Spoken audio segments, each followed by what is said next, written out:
We welcome the dignitaries with a round of applause, ladies and gentlemen, and wholehearted namaskar, pranam, namo namaha.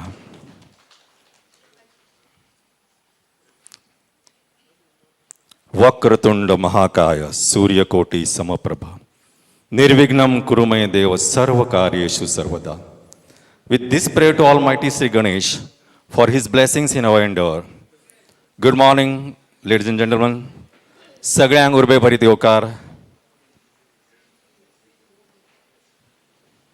Respected dignitaries, teachers, management board, and vibrant students of these prestigious institutions. I am Dr. Dayanand Rao, your host for the formal inauguration ceremony of this mega event. Swagatam, Suswagatam. On behalf of the organizing committee, I welcome you all for today's community outreach program, a workshop on heartfulness meditation for excellence by revered Daaji. Friends, as you all know, Goa is a holy land created by Parshuram, the sixth incarnation of Lord Vishnu in Hindu pantheon. Land of sea, surf and sand. It is not just 365 days, holidays, but 365 holy days too. This is the land of Santa Sohirobana Tambi, who preached, Antaricha ज्ञान दिवा मालवू नको रे, हरि भजना विना काळ घालवू नको रे. So with these words, we welcome all of you. And friends, we are all fortunate to have with us revered Daaji over here. As I would call us, for us it is a lifetime achievement, sir. Gurur Brahma, Gurur Vishnu, Gurur Devo Maheshwara, Guru Sakshat Parabrahma, Tasmai Sri Guruve Namaha. With this prayer, let's begin Guru Vandana by Satyajit Hirve, our Associate Professor.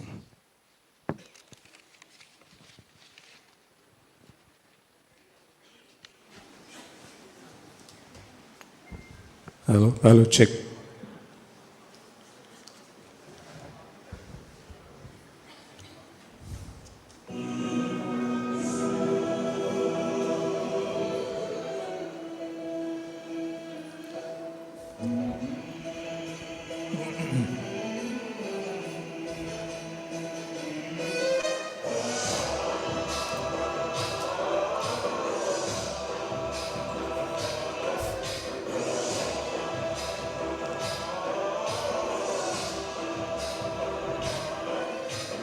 गणनायकाय गणदैवताय गणाध्यक्षाय धीमहि गुणशरीराय गुणमण्डिताय गुणेशानाय धीमहि गुणातीताय गुणाधीशाय गुणप्रविष्टाय धीमहि एकदन्ताय वक्रतुण्डाय गौरीतनयाय धीमहि गजेशानाय भालचन्द्राय श्रीगणेशाय धीमहि एकदन्ताय वक्रतुण्डाय गौरीतनयाय धीमहि गजेशानाय भालचन्द्राय श्रीगणेशाय धीमहि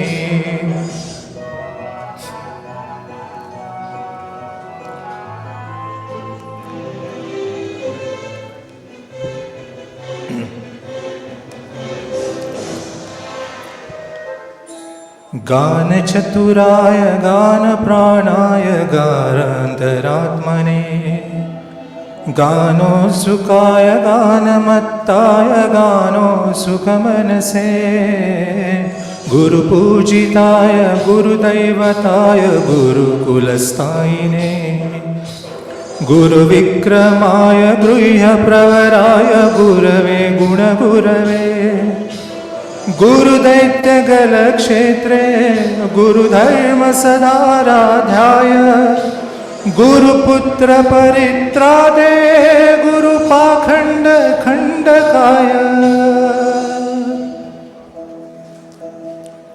गीतसाराय गीततत्त्वाय गीतगोत्राय धीमहि गूढगुल्फाय गन्धमत्ताय गोजयप्रदाय धीमहि गुणातीताय गुणाधीशाय गुणप्रविष्टाय प्रविष्टाय धीमहि एकदन्ताय वक्रतुण्डाय गौरीतनयाय धीमहि गजेशानाय भालचन्द्राय श्रीगणेशाय धीमहि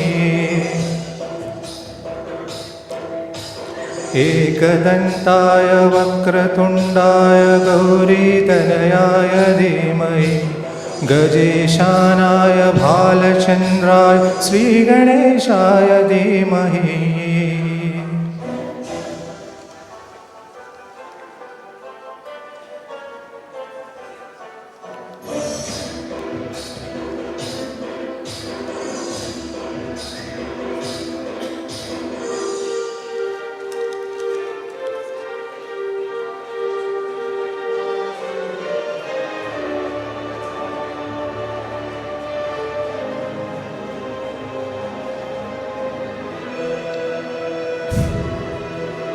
ग्रन्थगीताय ग्रन्थगेयाय ग्रन्थान्तरात्मने गीतलीनाय गीताश्रयाय गीतवाद्यपटवे गैरचरिताय गायगवराय गन्धर्वप्रीकृते गायकाधीनविद्याय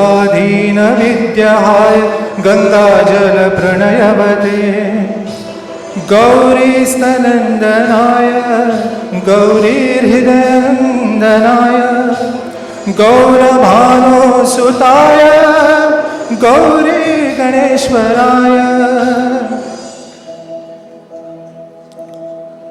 गौरीप्रणयाय गौणीप्रवणाय गौरभावाय धीमहि गोसहस्राय गोवर्धनाय गोपगोपाय धीमहि गुणातीताय गुणाधीशाय गुणप्रविष्टाय धीमहि एकदन्ताय वक्रतुण्डाय गौरीतनयाय धीमहि गजेशानाय भालचन्द्राय श्रीगणेशाय धीमहि एकदन्ताय वक्रतुण्डाय गौरीतनयाय धीमहि गजेशानाय भालचन्द्राय श्रीगणेशाय धीमहि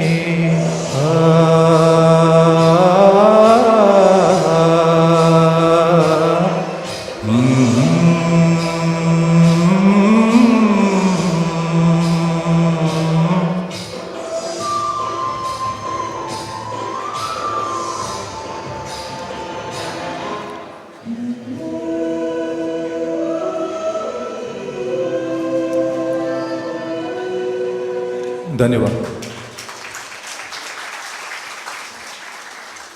Thank you, sir, for your melodious voice and a beautiful Guru Vandana. Gurur Adi Nanadisha Guru Param Daivatam Guru Parataram Nasti Tasmai Sri Guruve Namaha. Guru, the spiritual master, is the beginning, the endless. Guru is the supreme deity. There is nothing beyond and superior to Guru, to whom I offer my salutations with these words of Guru Stuti. May I request Sri Rupesh Kamath, Secretary Saraswati Education Society, to open up the carpet of warm words to welcome our Guru and other dignitaries over here formally.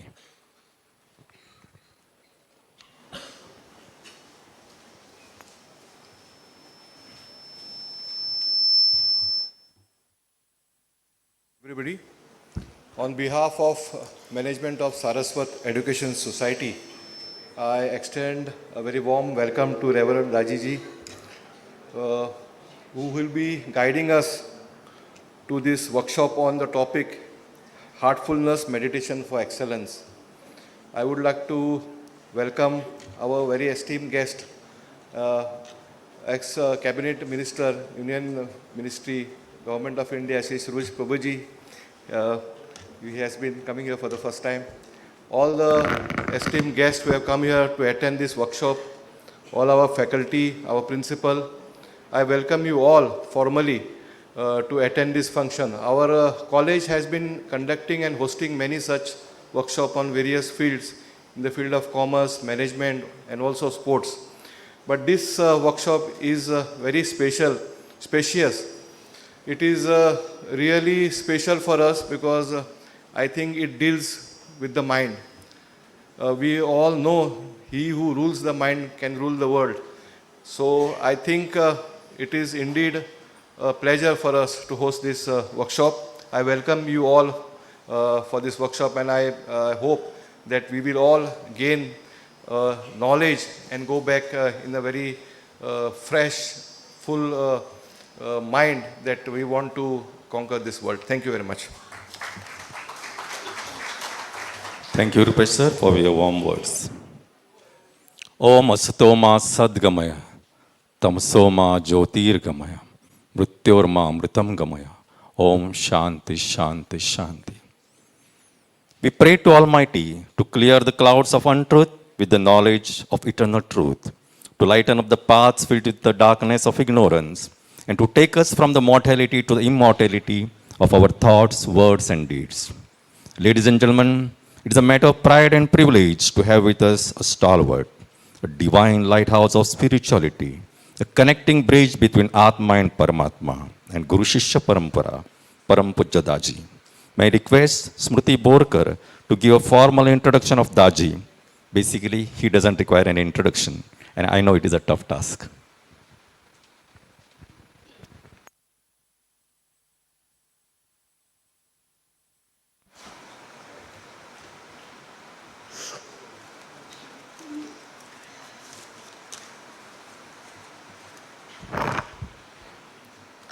Respected Chief Guest of today's program, Shri Kamlesh Patel, Guest of Honor, Shri Suresh Prabhu, Secretary of Saraswat Education Society, Shri Rupesh Kamath, members of the management, esteemed friends, invited dignitaries, Principal Professor Patkar, Workshop Coordinator, Ms. Pragati, participants of the workshop, ladies and gentlemen. We, the Saraswat Education Society, College of Commerce and Management Studies, MAPSA, have assembled here today to enjoy a unique community outreach program entitled Heartfulness Meditation for Excellence, a practical session to learn how to attain inner peace through meditation, guided by a distinguished meditation proponent, Padma Bhushan Shri Kamlesh Patel, popularly known as Daaji. I'm here to formally welcome and introduce Sri Daaji, a global peace ambassador. Sri Daaji practiced pharmacy in New York before he was named as a successor to a century-old lineage of spiritual masters. He has been the president of Sri Ram Chandra Mission, an NGO founded in 1945, and associated with the United Nations Department of Public Information and Global Guide for Heartfulness since 2014. Daaji's tireless and continued service to humanity has received recognition from various quarters. He received the prestigious National Award Padma Bhushan from Government of India in 2023. He has been nominated as Global Ambassador of Peace Building and Faith for the Commonwealth in 2024 and Freedom of the City of London Award by the City of Corporation of London. Daaji travels widely and extensively and blesses spiritual peace seekers world over. He pays special attention to the youth, essentially an attempt to guide the future generations spiritually. He is a role model for anyone wanting to evolve as a real human being and expand consciousness, a spiritual catalyst displaying the perfect blend of the heart and mind. With this, he is able to connect with people from all walks of life and backgrounds, giving special attention to today's youth. Sir, we are truly fortunate to have you amidst us today seeking guidance for inner peace. I'm sure that today's workshop will be a beacon of happiness to us, especially for young and energetic student community. Very warmly, I welcome you, sir, amidst us. Thank you. Thank you, madam. We have with us another personality from socio-political field who had set standards for others to follow during his tenure as a cabinet minister, Government of India, Sri Suresh Prabhuji. May I request Poonam Navilkar to introduce our guest of honor, Chartered Accountant Sri Suresh Prabhuji.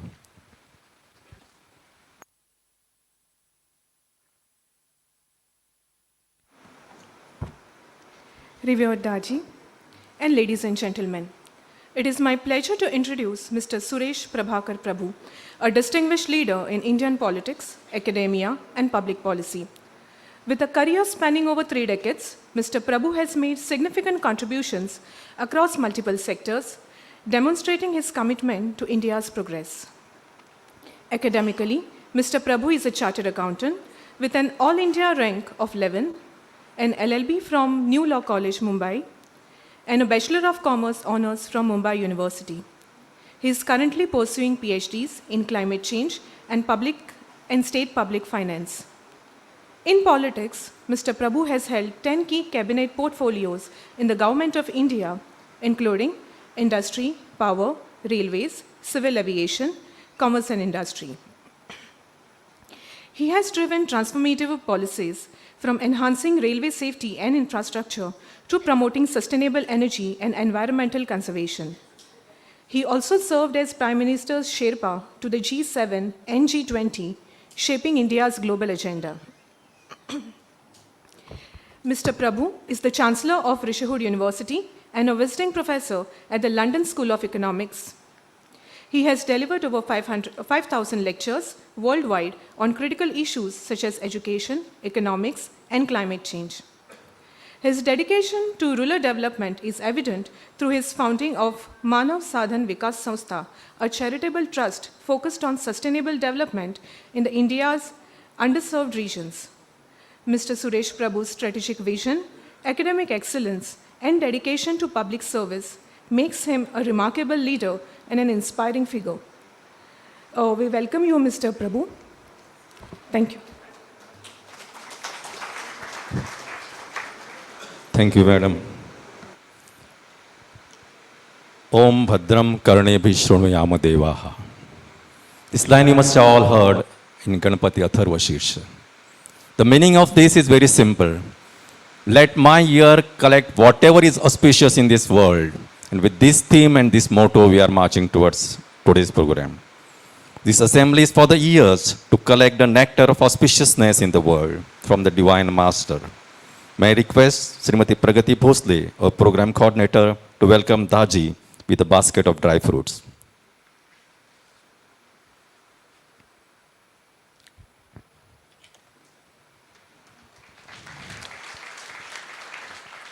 May I request Mona Managankar to present fruit basket to our guest of honor, Sri Suresh Prabhuji, and welcome him. To our secretary, Sri Rupesh Kamath.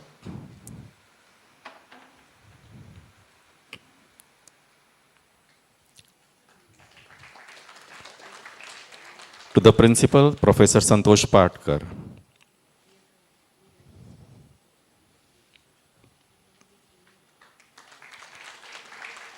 To Vice Principal Smriti Borkar.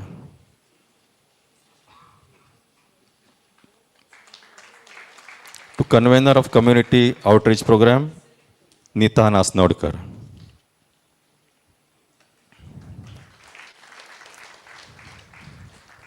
Thank you very much, ma'am.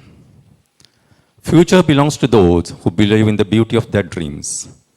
With these words, ladies and gentlemen, let us open our hearts and mind to listen to the guest of honor, former Cabinet Minister, Government of India, Sri Suresh Prabhuji, whose name itself is full of divinity. Sur is God, Isha is God, and Prabhu also means God. So let's listen to Prabhu Vani.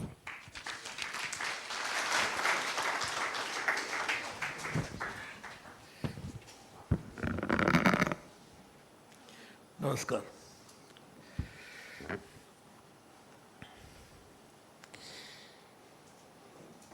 We are all extremely fortunate to have the divine presence of revered Daaji in the midst of us. Goa is also very fortunate because Goa also needs a divine healing touch. You said correctly, Goa is a Parshuram Bhumi. Parshuram created it. Our duty is to preserve it. If not, make it better. We cannot. And at such time, revered Daaji is here to guide us all about what is the path that lies ahead of us to reach our ultimate goal of life. Most of us come here, and sometimes nowadays WhatsApp we see messages, he has passed away. Where you pass away, nobody knows. But before we pass away, we have an obligation, a responsibility, and a possibility of doing something better to redeem ourselves, to know the purpose of our existence. But unfortunately, everybody is not blessed to have a blessing of a guru, blessings of Daaji. And therefore, we are extremely fortunate that he is going to guide each one of us, as he has been guiding millions others, as to what we should be doing while we have something in our hand. Our time is with us, how to use it for better purposes. He interprets for us the law of universe. I was in the parliament for 26 years, so supposed to be a lawmaker. I don't know, maker, breaker, both go hand in hand. But maker of law can make laws, can amend laws, can change laws, can make constitution, make new constitution, amend the constitutions. But cosmic laws cannot be changed.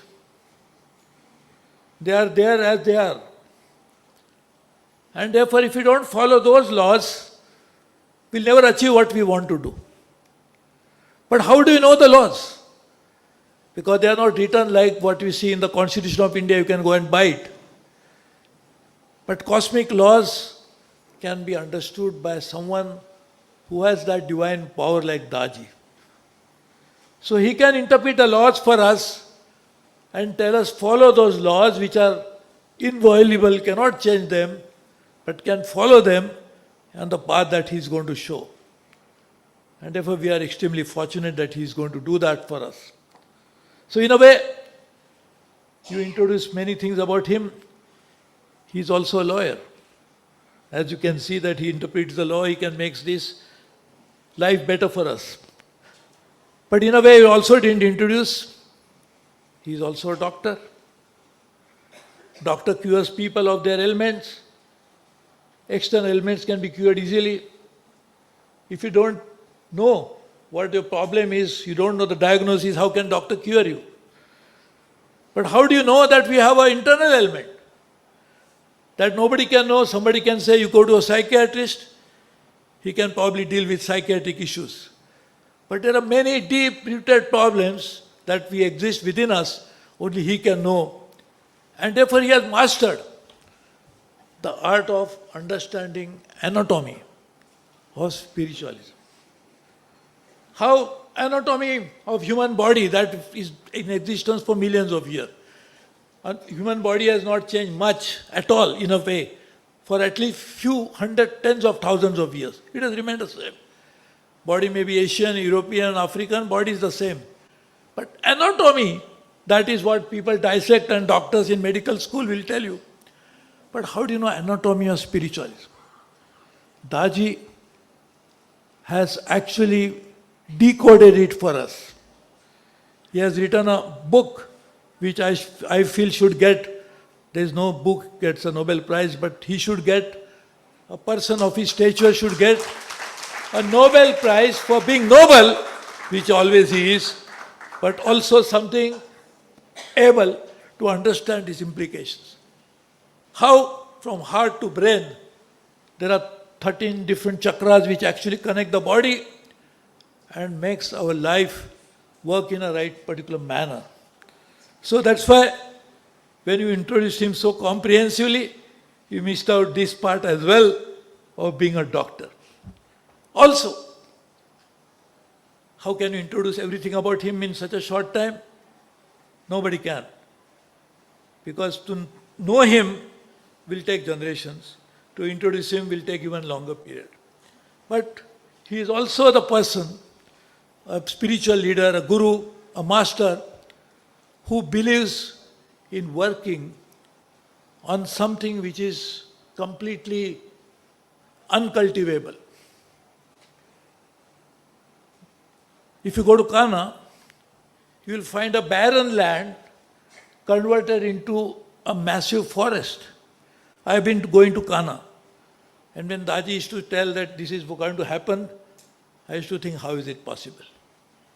Because I am a human and he is divine. He could see what is not there already. That is what we call visionary, but he is far beyond that. He is a creator as well. So he worked on barren lands. But not only on barren lands, he also works on barren minds. A mind like you and me, which has a potential to be something that we cannot even imagine. And why you cannot imagine? Because we think it is barren, what can happen? But a barren land with a touch of Daaji became one of the most amazing forests, a biodiversity park. Our own minds can be cultivated to become a creator of something which we cannot even imagine. And that is what this session is going to be. Where we'll hear him, he will guide each one of us and tell us how to walk on that path to reach the true potential of a human life that all of us have got. Gautam Buddha had said, I am Buddha, that is a state of mind, I am only a Rahul. But everybody can become a Buddha. So Daaji will guide us to be what we could be, what we should be. The question is whether we would like it to be. That is our own challenge. If we want, we can be there. But even if we want, we cannot be there. Unless there is a hand of Guru which will guide us to that place. So here, it's a possibility, a potential. With the guidance of Daaji, we could reach our destination, our destiny. Destination and destiny have to go hand in hand. Destiny can take us to some place and destination may be somewhere different. But if you can guide destiny and destination together, which guide Daaji will do for us, we are really happy. So I am very happy that actually I got this honor of talking in divine presence of Daaji, only because I owe it to my wife, Uma, who is a daughter of Goa. And she is also not only a Abhyasi, Daaji has made a preceptor. I am probably an interrupter, but she is a preceptor. And therefore she does something really, a job of training minds. So I got this opportunity because I am a son-in-law of Goa to introduce you to you, talk to you about a person who makes law of divinity. Thank you very much.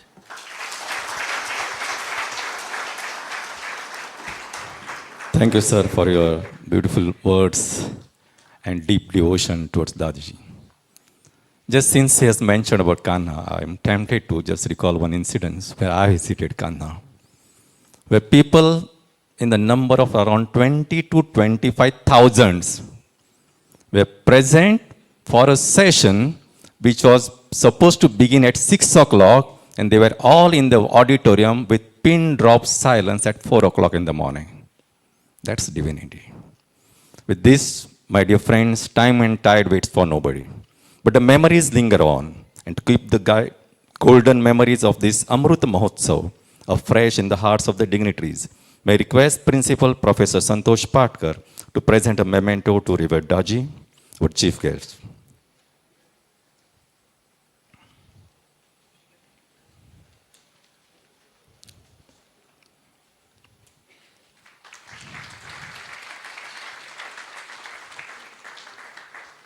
May I request Sri Rupesh Kamath to present a memento to our guest of honor, Sri Suresh Prabhu, former Cabinet Minister, Government of India.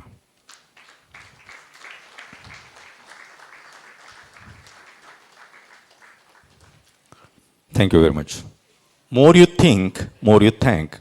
With these words, may I request Associate Professor and Program Coordinator, Srimati Pragati Bhosle, to express our feelings of gratitude. Dil ki baat.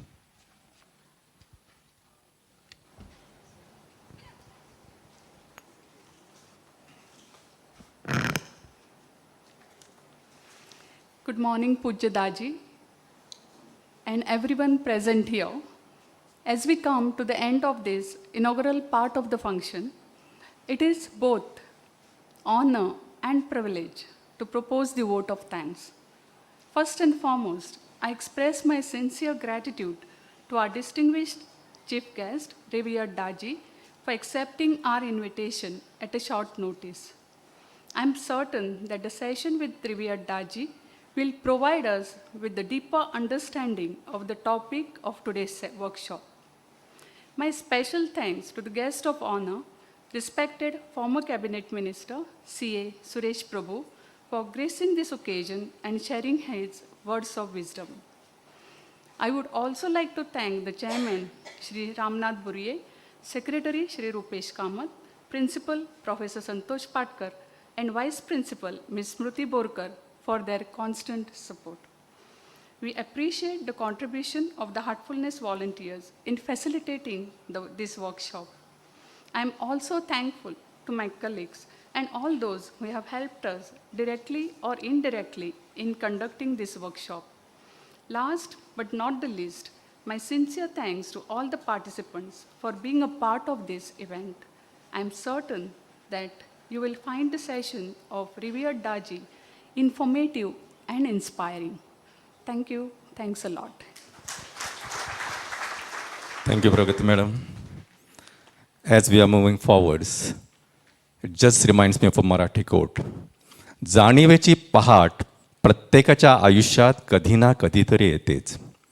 जाणीवेची पहाट प्रत्येकाच्या आयुष्यात कधी ना कधीतरी येतेच, पण ती पहाट जाणीवेची आहे ह्याची जाणीव होणे महत्त्वाचे.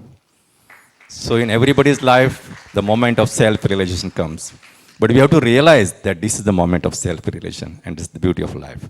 With these words, we conclude the formal inauguration ceremony. सगळ्यांक काळजान सांदेव बरें करूं. And as we move towards the formal, most awaited, delightful program of this morning, we are all eager to be the part and witness for the self-transformation of the golden moments. Ladies and gentlemen, may I request Srimati Anjali Papat to coordinate the further session. Thank you very much.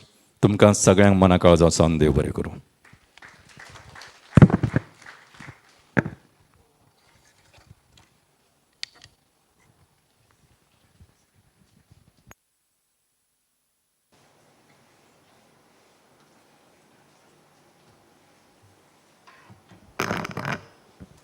Sagarna Namaskar. I request Revered Daaji to please come and be seated on the stage for the further flow of the program.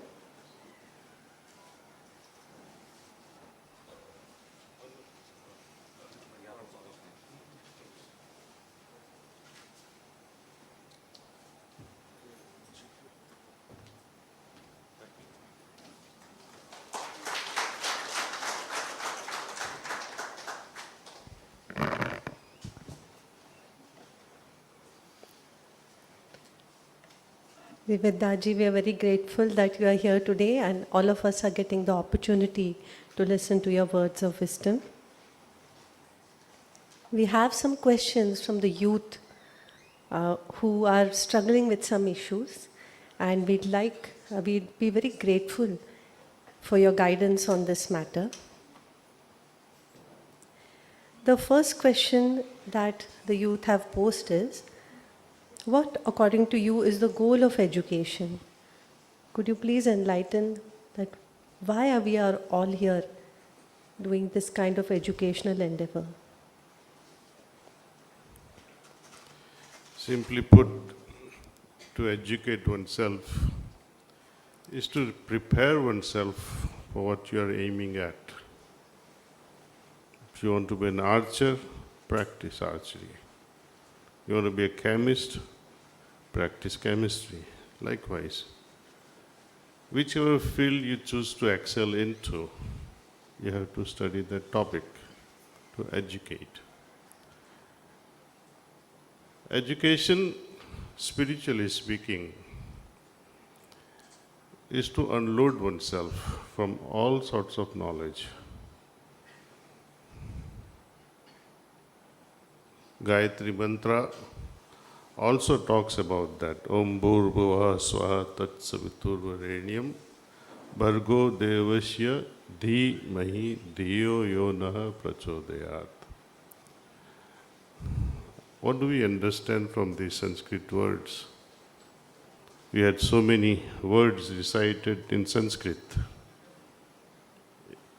When we take our lunch or dinner, what happens if you cannot digest it? Either you will vomit or you will have diarrhea.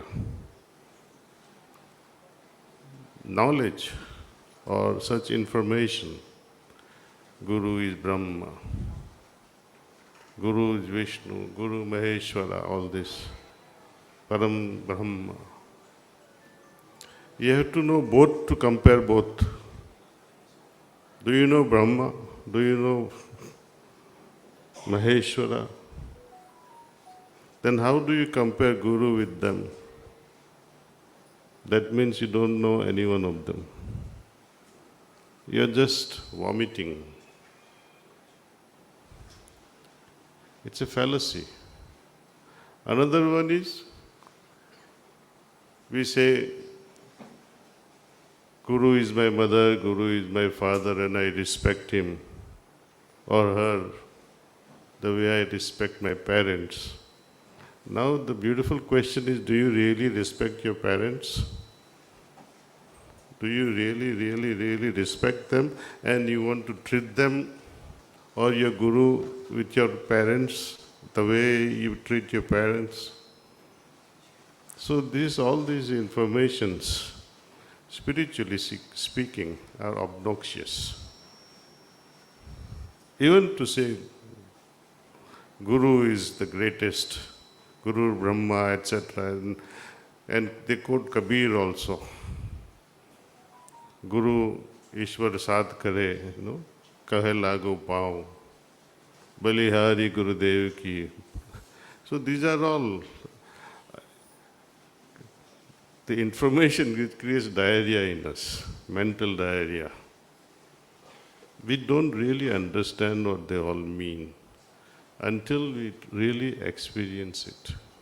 True education, to me, is to bring about that worth in us by reciting certain principles, thermodynamics, reciting certain laws of certain countries, repeating certain laws related to quantum physics. They don't lead us anywhere. You become very informative, but nothing more than that. Even the guys who have built all these principles, so-called, even persons like great Heisenberg, who formulated that principle of uncertainty. Many of you are familiar since you are in the academic arena. His famous principle is that position and the speed of the electron, they cannot be measured at the same time. If you measure the position, you will not know the speed. If you can know the speed, you will not know the position. Why? What is so mysterious about it? Let me explain to you. Suppose when you drink water, your tongue tastes the water. When you smell a beautiful rose flower, your nose understands this is a rose flower. But can the rose understand my nose? Can water understand my tongue?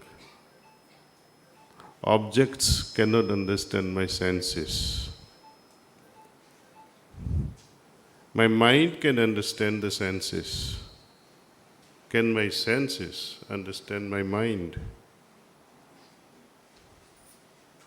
My intellect can understand the mind. Can my mind understand the intellect?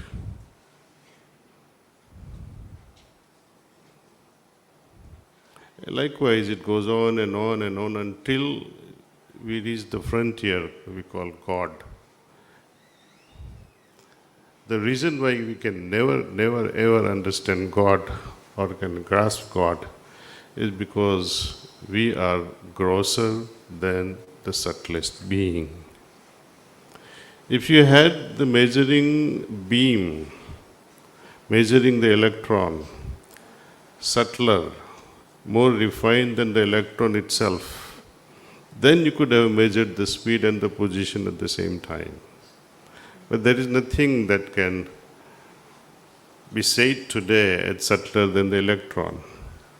When you bombard an electron, to measure the electron, it is bound to change its position or the speed. If I say I understand God, that means you are much above God, and that can never happen. Educating oneself from that perspective is to become subtler and subtler, more and more refined at an inner level. And that only means, in the words of Swami Vivekananda, I would say, your consciousness is now expanding, evolving. To educate oneself means to help one evolve in the field of consciousness. How? What is consciousness? Consciousness is all about the degree of awareness. You can simply define it like that. It's a degree of awareness. By that it also means degree of unawareness. Now, if we strictly abide by this definition, there too we fail, so we have to add something more. Suppose you become aware that your old man, your father, is sick, or he is having a headache. This is awareness. You became aware of his pain. Is it enough? What is your next step? Whether you are able to cure or heal him from his pain or not, but you have to have some action, from a response from your side. So awareness, becoming aware is not enough. There has to be a next step to it. Then it completes the cycle. So it's a degree of awareness with a measured, appropriate response. What is consciousness made up of? We cannot say. But we can say what influences my consciousness. And that's where heartfulness comes into picture. How our thoughts, our attitude changes the level of perception and the responses. I'll draw you an attention to one experiment that was conducted where 5 subjects were placed in 5 different fMRI machines where they measure the responses, how each one responds at a cerebral level. And they were all shown a video of a man being tortured. Let us see, that person is belonging to, just for a hypothetical case, suppose he was a Hindu who is being tortured by some other community. That video is taken, and these 5-6 people from various community or religions were shown. One was shown to a Jewish person, another from African origin, one other to a Hindu, another to a Muslim, another to a Christian. Everyone's responses were different. Some enjoyed it, let him die. Another fellow felt so much of pain that he wanted to get out of that fMRI machine. That what kind of torture is this? So how our thinking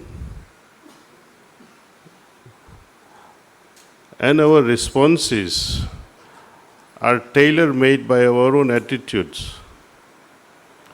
our upbringing, our samskars, our environment, how they all come together and changes my responses.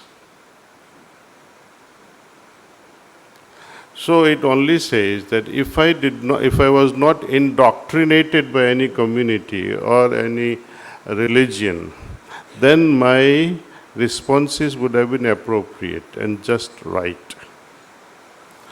We are all conditioned by our upbringing. So to my mind, education also means to decondition ourselves. How we remove the burden of this conditioning, how to get out of this indoctrination from within. So we can say, your thinking also changes your consciousness. Our Shastras, and especially Vasistha Yoga Sutras, they talk highly about consciousness. For your information, if we have to judge what kind of culture existed during Lord Rama's time, what was their fancy, what were they talking about all the time, I can safely conclude they were all busy dissecting, discussing things on consciousness. If you see great Vasistha, Vishwamitra, and all those guys discussing, composing, what was the main theme of their subject? Consciousness. If Lord Rama and Lakshman and Mother Sita, they were going in forest, what was their main topic of discussion? Consciousness. You can find that in Lakshman Gita and Rama Gita. What was the dialogue between Ashtavakra and Raja Janak? Again, it's on consciousness. You can find that from Ashtavakra Gita. So you can see different locations, different individuals, and not just ordinary individuals, kings and rishis, and people, ordinary people like Sabri, and that boat person, I don't recollect the name, but you see, they are all talking of consciousness. It's always affected by three things: manas, buddhi, and ahankar. Heartfulness way of practices. Meditation helps us improve our thinking, helps us understand things from multiple levels. When we go into deep level of ourselves, we're going within ourselves. It unfolds many things. Gayatri Mantra only shows where is the source of knowledge. It does not show how to arrive at it. We read Gita, Bhagavad Gita, we read Ashtavakra Gita, we read Vedas and Upanishads. Buddhism, very few of us are fully aware. But if you read that also, they talk of nirvana. Hinduism highly talks about moksha.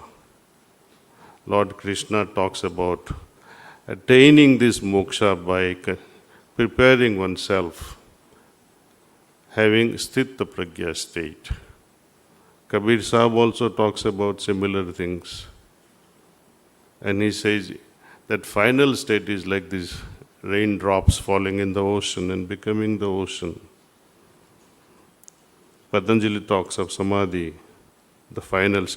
Everyone is talking of final states.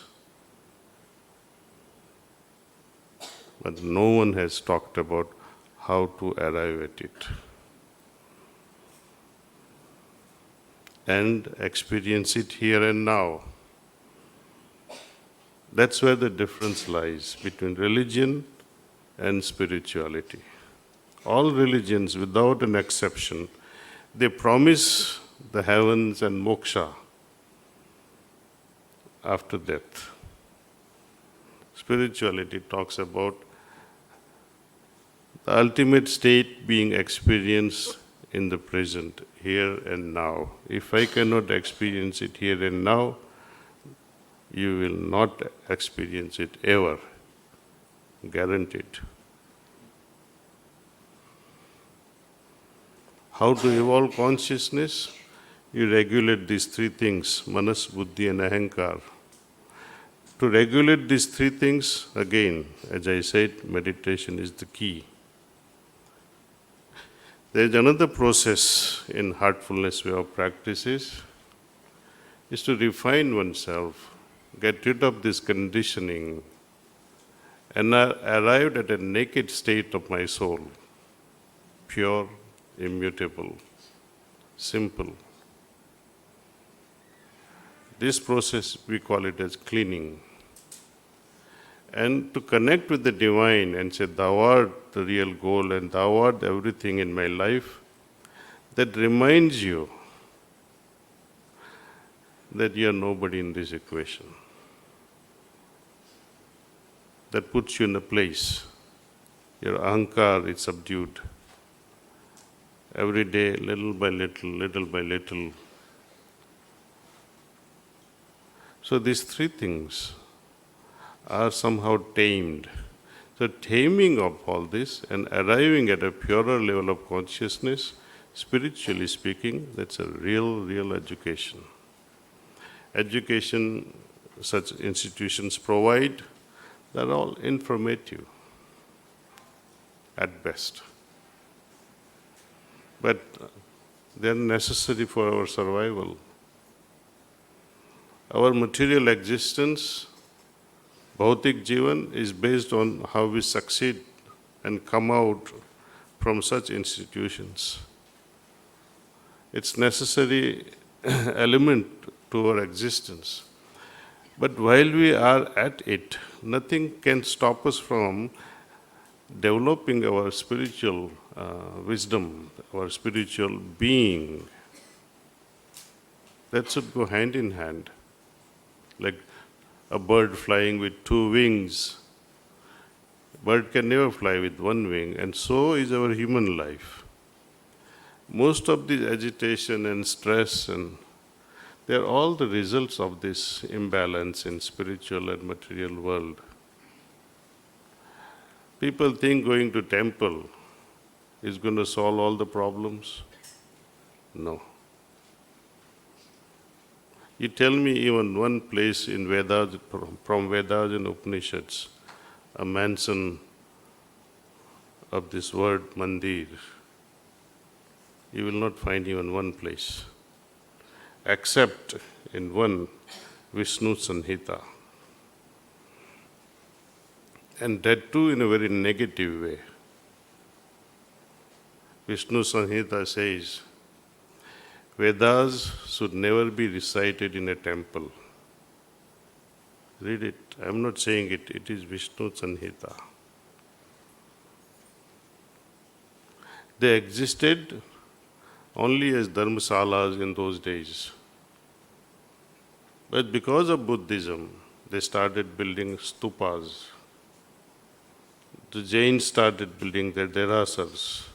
Hindus started building their temples. So it was a competitive nature. We started installing gods outside. At the same time, we proclaim loudly that Ishwar, Prabhu, Bhagwan, is Antaryamin. Haven't we said that so many times? What does it mean? One who dwells within. And how to find that ultimate being, one who dwells within me. Again, Gayatri Sloka reminds us, Dhi, Diyo Yonaha. Dhi, what does Dhi means here? Wisdom, the ultimate wisdom. That you are the source of ultimate wisdom. And how to arrive at it? Dhyana. When we split this word dhyan, Di and Yan. Di means the ultimate wisdom, ultimate truth. Yan means the vehicle. Vehicle through which we attain the ultimate wisdom is Dhyan. And it is only through Dhyan that we transcend the mind. And when we drop the mind, meaning all the conditionings, all the baggage that we carry, so-called knowledge, is dropped, left behind. Then you become eligible, like these raindrops falling in the ocean. Pure raindrops can easily merge in the ocean, becomes the ocean. Atman becomes Paramatman. But suppose if oil drops were raining in the ocean, they will float forever. Though on the ocean, can never become the ocean. In fact, they pollute the ocean. So the nature, I have to become as simple and as pure as that ultimate if I want to arrive at such a merger, becoming one with the ultimate. Spirituality aims for such a thing, see. Religious practices, they satisfy us very superficially. They make you think, I have done my duty. I often jokingly say, suppose, Secretary Saab, if Lord Parshuram or Lord Krishna comes and says, I'm going to spend a month with you, or Ma Saraswati comes and says, I'll stay with you for a month. In 3 days, you will start saying, please, let me do what I have to do. Jao yahan se aap. You are disturbing me too much. ये मत करो, ये मत करो, ये मत करो. तुम भगवान को भी भगा दोगे सी.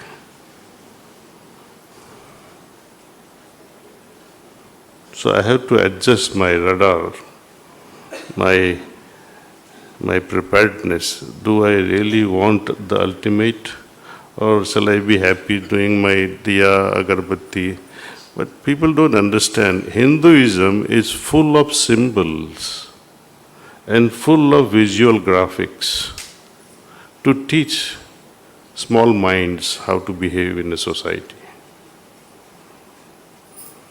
Diya jalana means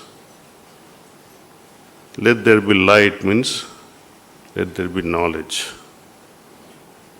May there be wisdom within you. Agarbatti jalana means may there be fragrance. May your life become so fragrant that your reputation go far and wide. Your actions will speak for themselves. But these are symbols. We don't understand them. We are happy doing that day after day. And if someone likes me starts speaking like that, he said, he's not good, he's anti-Hindu. But you are anti-Hindus. Who has understood Hinduism very well? We all are carrying that filth inside. Undigested knowledge. Undigested food, as I said, gives you diarrhea or vomiting. Undigested slokas and mantras in your head, they become burden to you. Because you feel happy with, oh, I know so many slokas. But what have you become from them? Have your system been transformed? Have you been elevated spiritually? Have you attained a state of samadhi?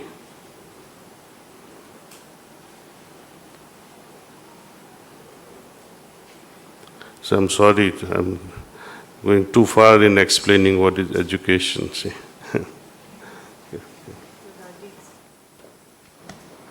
Dear Daaji, it was really important for everyone to understand that beyond a point, just stuffing ourselves with knowledge will cause indigestion, as you said.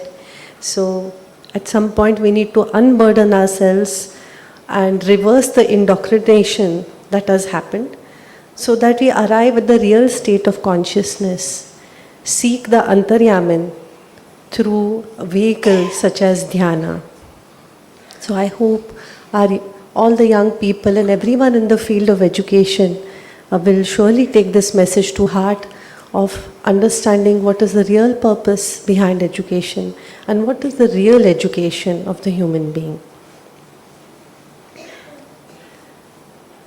I think there's one more question. Do we have time? Go ahead. Okay, yes, Daaji. So another thing that a lot of the youngsters struggle with nowadays is the peer pressure. So the question is, how can we handle peer pressure and stress in our daily life?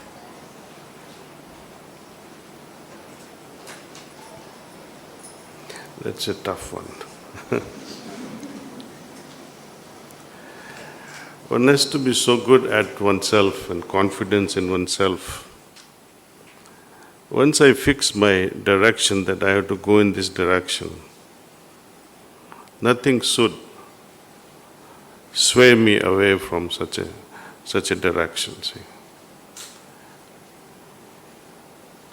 But peer pressure, so many people saying, oh, and because of my friend I did this. You can't blame your friend for it, see. If there are too many people pressurizing you, you can always inform your teachers or your parents that I am being pressurized like this. Or tell parents of the children who are pressurizing you. This peer pressure is not only within the students' community. This peer pressure is also there amongst the elders. Very indirect one. One teacher gets an iPhone. She becomes the talk of the whole school. She got an iPhone. Saris. All these fashion things. Isn't it also a peer pressure? Indirect. You like to get pressurized. And then you pressure your provider, husband or wife, and so it requires real understanding, right thinking and right understanding. Correct thinking and right understanding is required to sail through this maze of life. And all this is possible only when we are centered within ourselves. Through meditation, when we arrive at very clean understandings, sharp understanding of what I should be doing. No, sadhana chatusthaya is one of the finest offering of our culture to the world, sadhana chatusthaya. The very first step is viveka. Viveka means I should arrive at a state where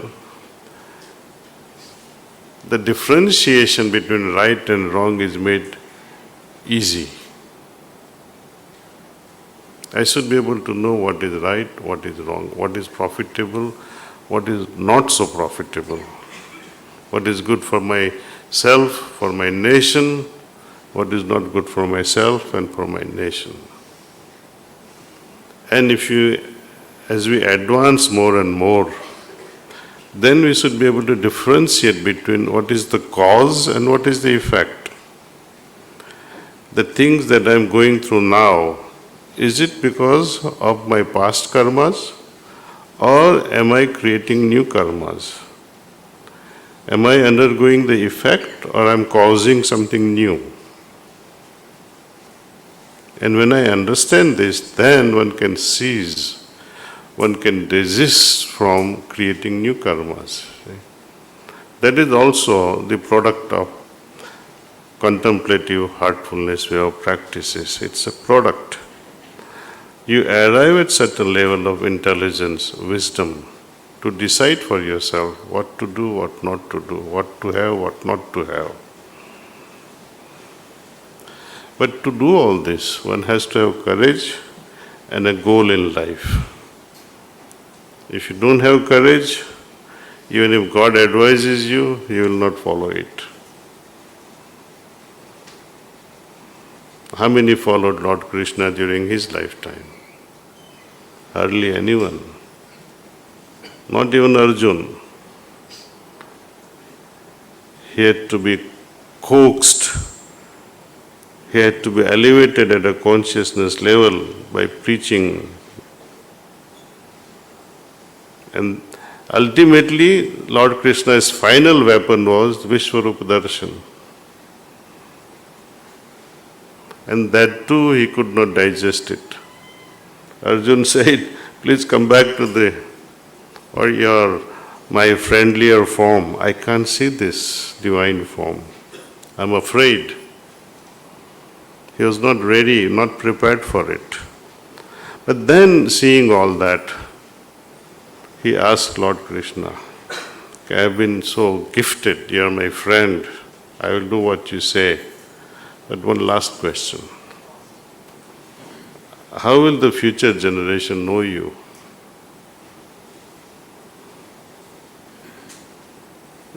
There too there is a dialogue.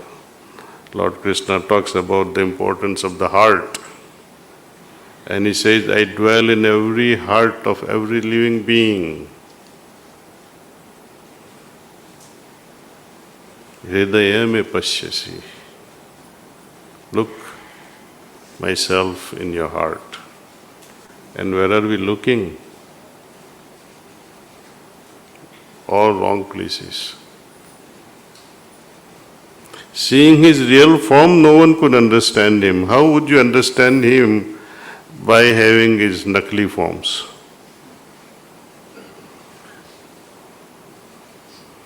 Think over it, please. What is our next thing? Should I guide them through relaxation and then we have meditation? Okay.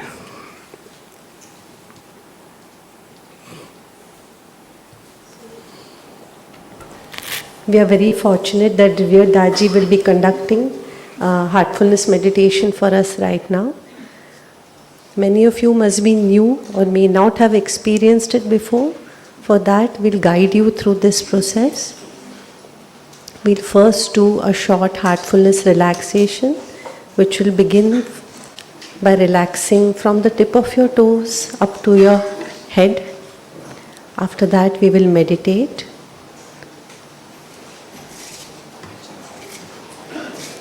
I request everyone to kindly switch off your mobiles so that you are able to experience the meditation and we don't disturb others either.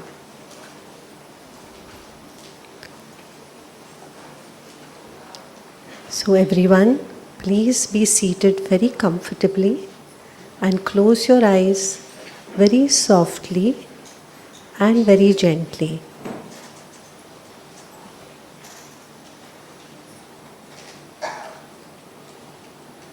Take a deep breath in and let go.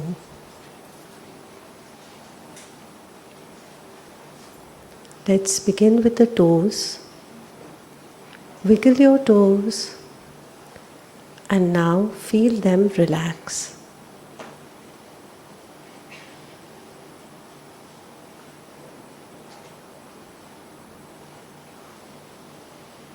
Feel a relaxing energy move up through the soles of your feet, through your ankles, your calves, right up to your knees.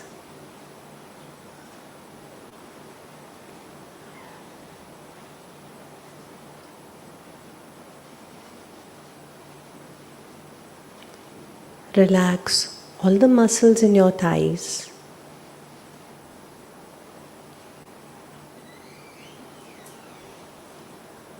Relax your hips, your stomach, your abdomen, and deeply relax your waist.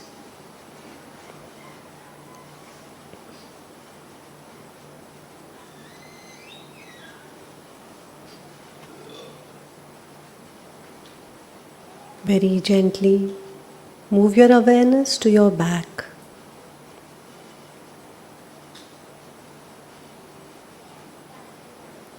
From the top to the bottom, your entire back is now completely relaxed.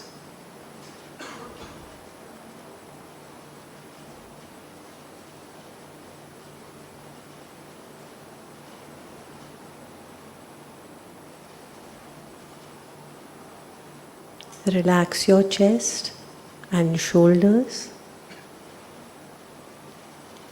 Feel all the stress from your shoulders is simply melting away.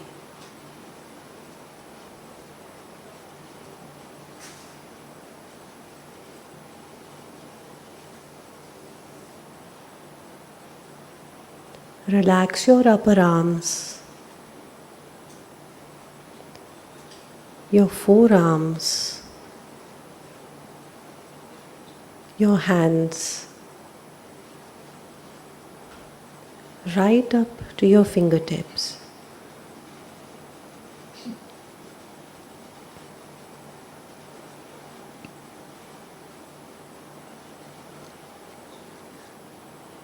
Relax all the muscles in your neck.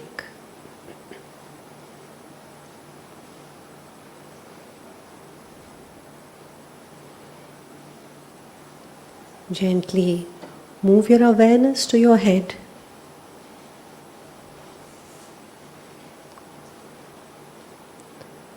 Relax your jaw and your chin.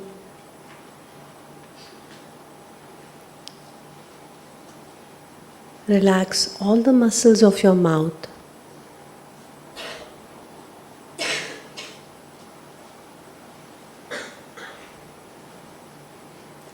Your nose, your eyes, your eyebrows, your forehead, your cheeks, all your facial muscles, your earlobes, right up to the roots of your hair.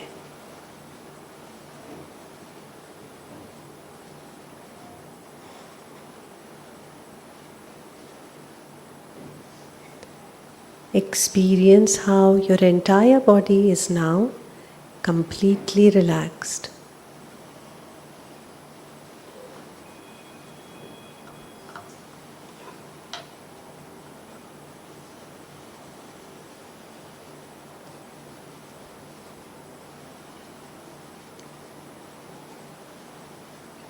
Very gently bring your awareness to your heart.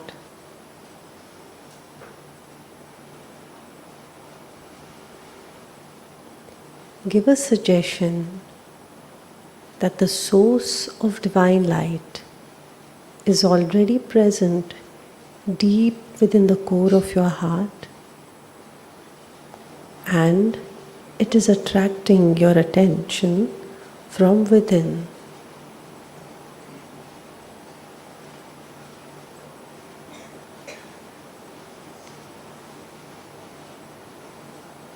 Feel immersed in the love and light present in your heart.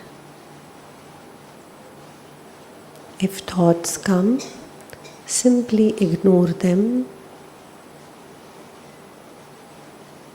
If your mind wanders, remind yourself that you are meditating and bring your awareness back to your heart.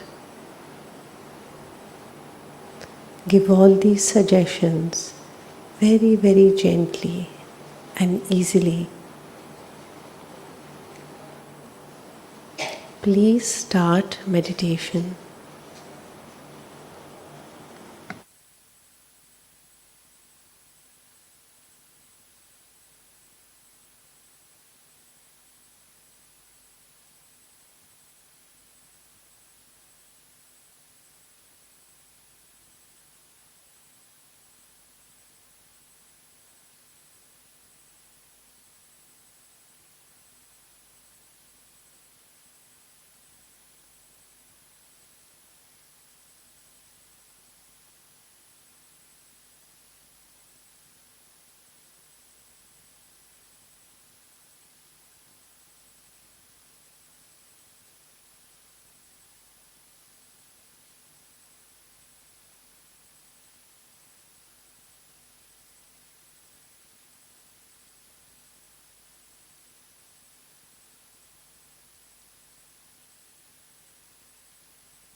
That's all. Keep your eyes closed for another few seconds and try to recall what you experienced during meditation. How were you feeling before? What happened during meditation? And how are you feeling now? Take a few seconds to think about these things.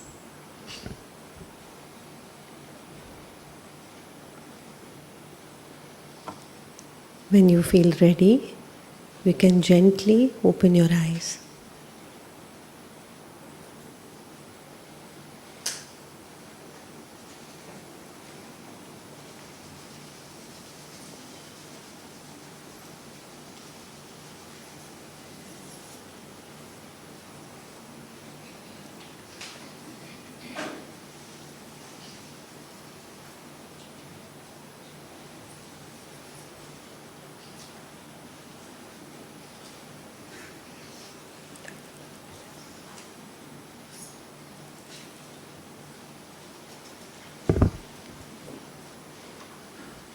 I hope you all really experienced the deep, centered and peaceful impact of heartfulness meditation. It's a sincere prayer and request that you all continue this practice.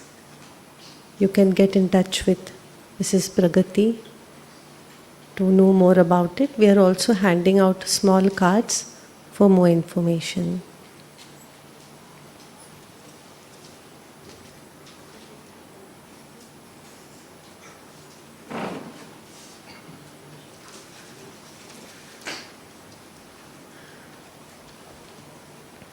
We have one offering from Heartfulness, which is a program for young children called Brighter Minds. I request Mrs. Preeti to come and take the program further from here and let us know what this program is about.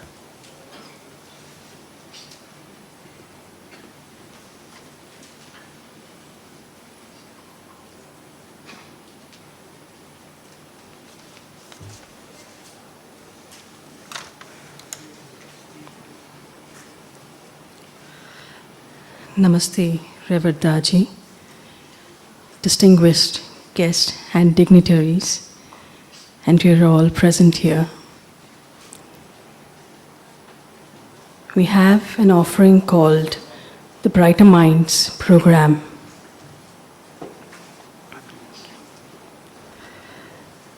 It is a brain training program for children which helps in enhancing cognitive foundation elements, which are focus, observation, comprehension, intuition, memory, confidence, and empathy.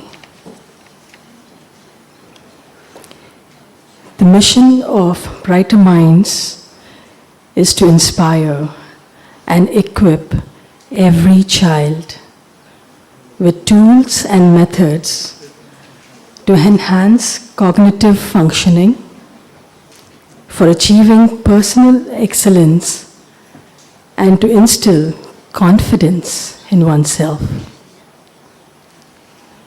We will be demonstrating few activities, namely 2 activities which are part of this program.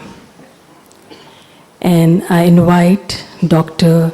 Nouri Aironi, who will be facilitating these activities, and our dear children who will be demonstrating them to you. The very first activity is brain exercise, which I would like all of you all to do with them. So I invite Dr. Nouri Aironi.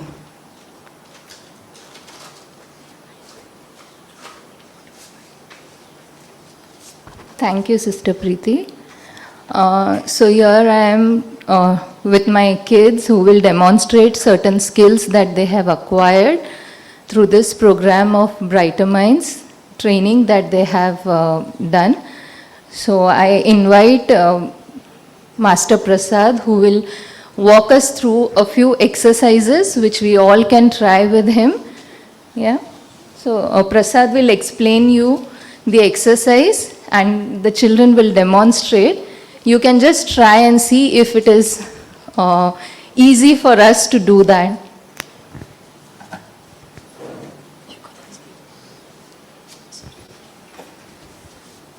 So Prasad, you will explain the exercise and also demonstrate. Yeah. So we are going to do 3 exercises today. So starting with the first one, we lead both of our hands. On one hand, we'll take our ring finger and our middle finger. And on the second hand, we'll take our index finger and our middle finger. Now we'll have to switch it. And switch again. And keep on switching for a couple more times.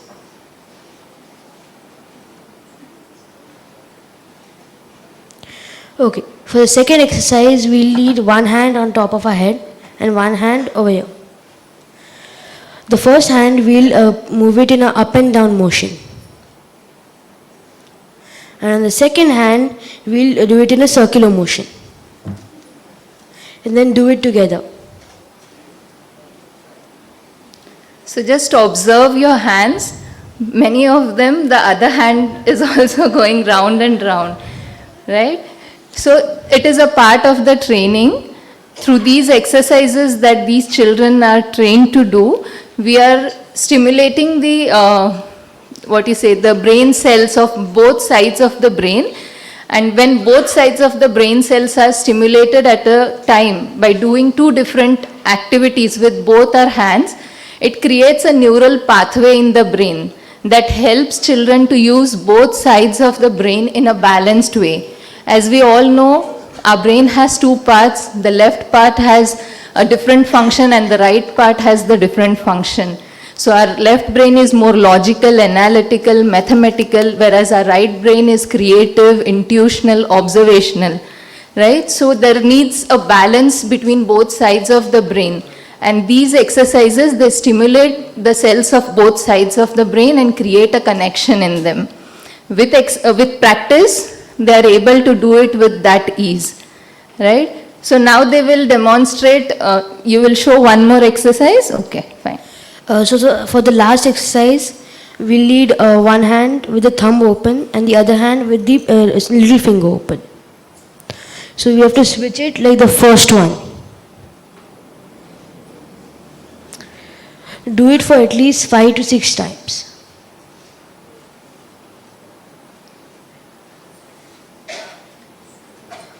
Thank you. Okay. So now they will all, thank you Prasad. Now children will also demonstrate some other skills wherein the dominant sense organ, that is the vision, we'll be blocking the dominant sense organ of vision and we'll be seeing how through other senses also, when we send messages to the brain helps us to identify the things, right? And not only through the senses, but also the 6th sense that we call as, that is intuition. That also helps children to understand things. Sometimes our senses might not be that efficient to understand a situation or a particular person or things or surroundings around. That is when our 6th sense comes in play to make us understand what we are doing is right or wrong, right? So we'll see that skill also.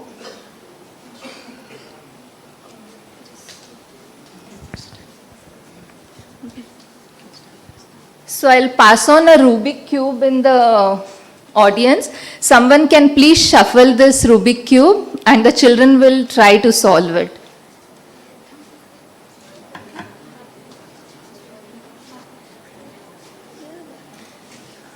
I also want some volunteer to give your visiting card or any chit of paper or anything that you have with you, and we'll see if children can identify it.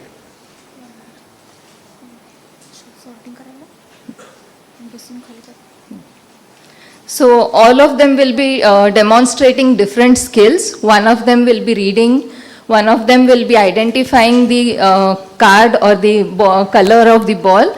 Now this boy, Soham, he will be sorting out different colored balls into the baskets that are provided. So he'll be putting the similar color balls into the same like basket, like pink ball in the pink basket, blue in the blue basket, from the box of balls that he has.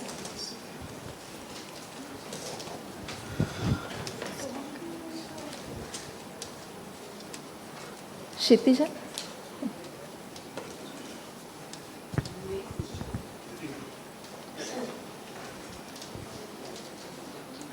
So Shaurya will be reading the visiting card that he has got from the audience.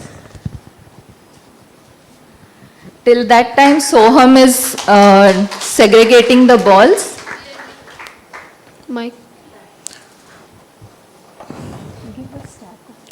Uma Suresh Prabhu, Chairperson, Manav Sadhan Vikas Sanstha, MSVS, plot number 27, sector number 4,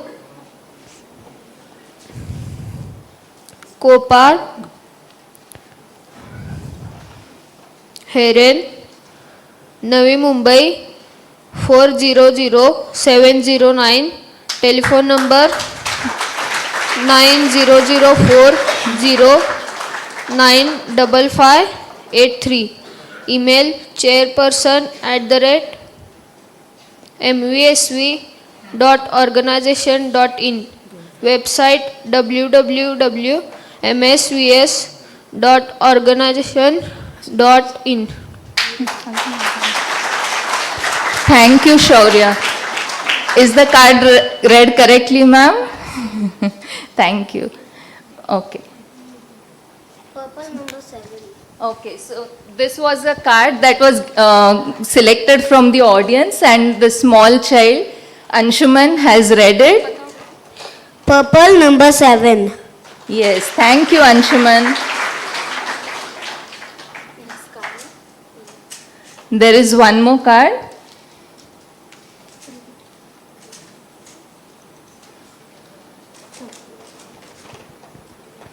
So if you observe, he is using his senses, the sense of touch, the sense of smell, the sense of hearing to sense the card. Green number 4. Kshitija, give him the mic, please. Yes, you can repeat. Green number 4. Yes, very good, Anshuman. Thank you. Okay. So, Padmanabh has also got the Rubik Cube shuffled from the audience. He is also solving it. Till that time, if you see, Soham has sorted out many of the balls.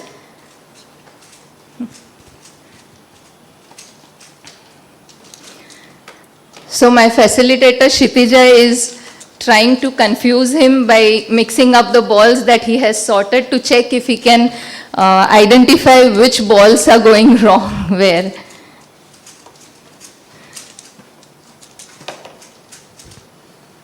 So he's even removing the balls that she's shuffling and putting it in the right basket.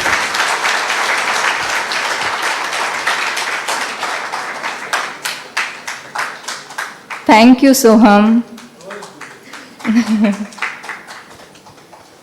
So he's done with the entire box of balls.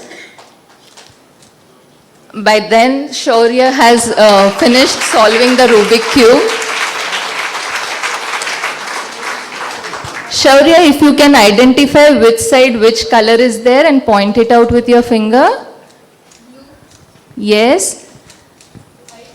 Yes, very good. Orange. Correct. Yellow. Yes. Red. Yes. Blue. Yes. Green. Correct. Orange. Yes. Thank you. Thank you, Shaurya. So even Padmanabh is almost doing it.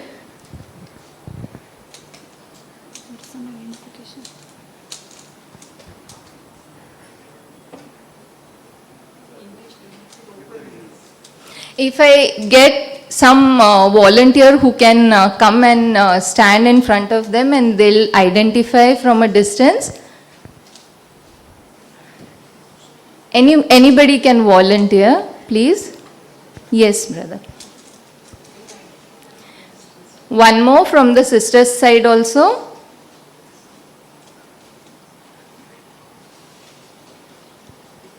Anshuman, you can untie your blindfold. Thank you, beta.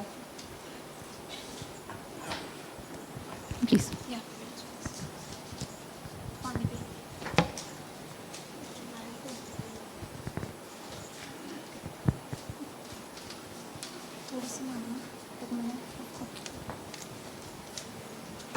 Thank you, Soham. You can untie your blindfold. You can. Just समोर कोण आहे? Female. You can repeat Female. it. Yes. Orange color sari. Very good. On that golden color design is there. Yes.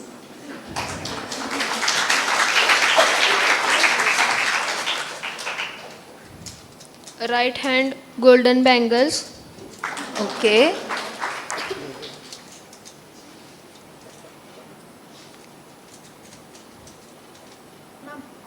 Yes. Padmanabh has solved the cube. Here he is with the cube. Thank you, Padmanabh. You can also untie your blindfold. Thank you.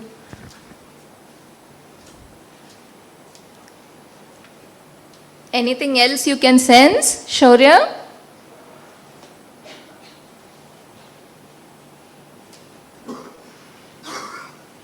Okay, we'll ask.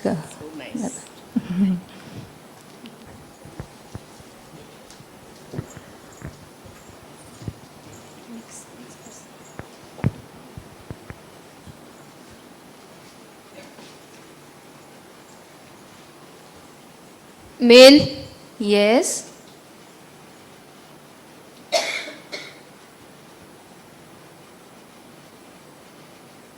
Grey color shirt. On that white color lines are there. Yes.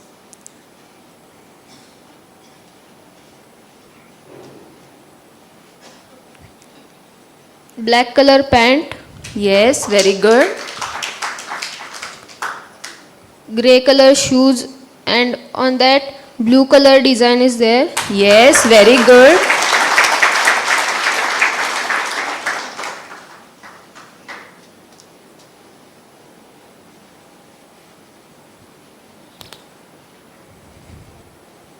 Okay, thank you, Shaurya. Thank you. So as we heard about consciousness that Daaji was telling about, or we had questions about education, right? So this is a program that Heartfulness offers for children below the age of 15 years that helps them to develop their intuitive abilities, that helps them to identify situations, surroundings, or things through their senses, so that all the senses are active and they can sense situations, surroundings that helps them to make their decisions, or their decision making ability gets improved. And of course, after 15 years, we have the help of meditation that helps to enhance it more and go much more deeper into it. So thank you for being patiently observing the skills that children demonstrated. Thank you.